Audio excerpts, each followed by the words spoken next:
কেউ আপনাকে প্রচণ্ড ভালোবাসে, তার কথা বিশ্বাস করেন?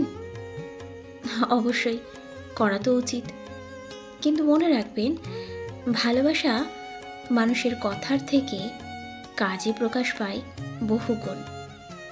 এটা ঠিক আপনার পাশের বাসার পরিচিত মুখের মতো নয়, যে দেখা হলো তো আন্তরিকতা প্রকাশ করলো।